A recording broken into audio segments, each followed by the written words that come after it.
Shri Ganesha Sharada Gurubhyo Namaha Ramaya Ramabhadraya Ramachandraya Vedase Raghunathaya Nathaya Sitaya Prateye Namaha.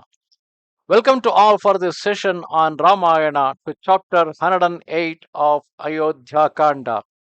While Rama and Bharata are trying to convince each other according to their standpoints, in the meantime, some of the sages who are accompanying Bharata would like to speak with their own viewpoint.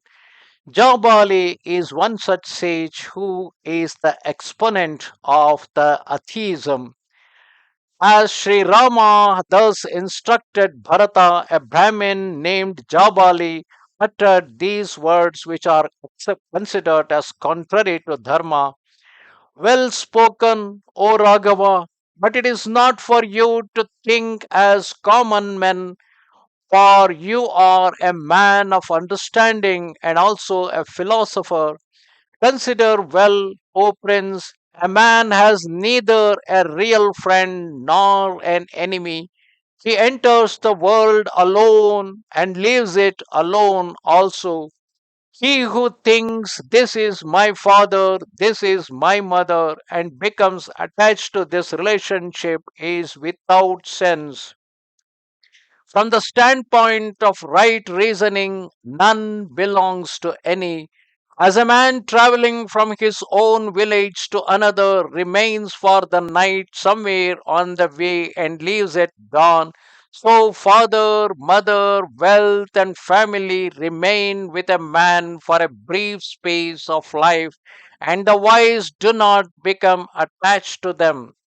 O chief of men, you do not, being youthful, merit the path of suffering set with thorns, or it will becomes you to abandon your father's kingdom, return to Ayodhya and rule over that prosperous land.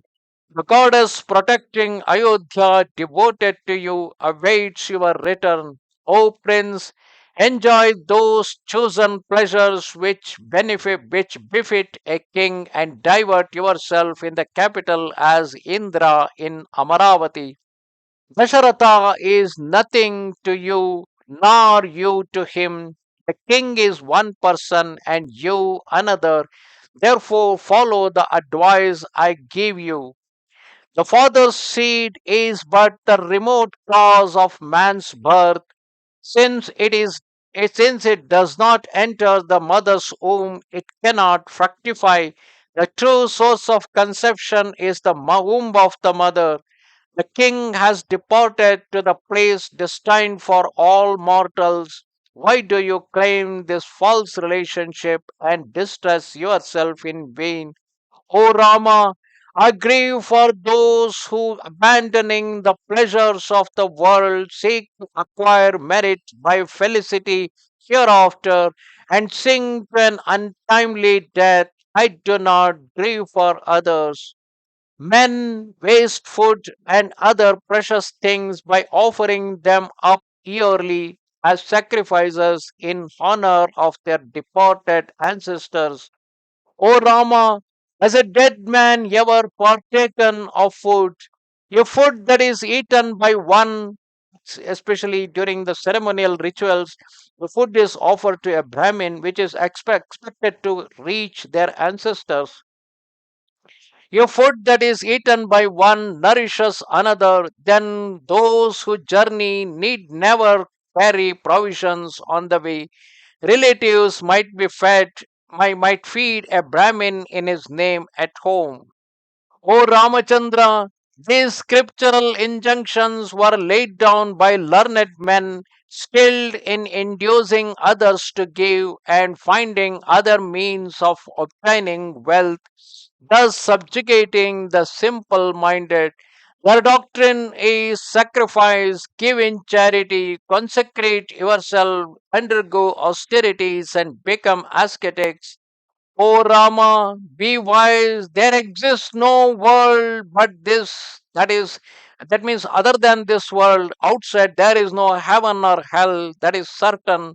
Enjoy that which is present and cast behind you that with that which is unpleasant, adopting the principle acceptable to all, do yourself receive the kingdom offered to you by Bharatha. Thus ended chapter 108 of Ayodhya Kanda in Ramayana. In fact, what Jabali is telling is also the truth. What is the relationship between father, son, mother, husband, wife, all of them? Actually, every person is an individual who is born and who will going to die. And incidentally, the body is prepared by the so called a man and a woman who are later assumed to be like the parent. When that is the case, why should Rama be bothered about the words of his father? But this kind of a thinking would be fine for a personal dharma, something that if a individual want to follow something on his own, not living in a community. But when we live in a community, when we live in a family without the relationship of father and son, how the father should take care of the why the father should take care of the son, why the mother should nourish the son, if there is no relation between husband and wife, why one should die for the other? Why one should give all their life for the other's sake?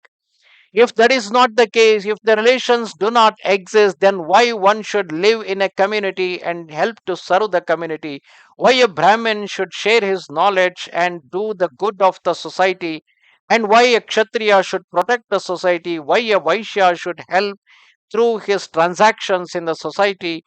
Why a Shudra should serve the other people in the society? If people do not serve each other by establishing a relationship, then the whole system of society will go into collapse. And that is what probably Rama will going to explain in the next chapter. Namaste Sharada Devi Kashmira Puravasini Swamaham Prarthaye Nityam Vidya Danancha Dehime. Goodbye.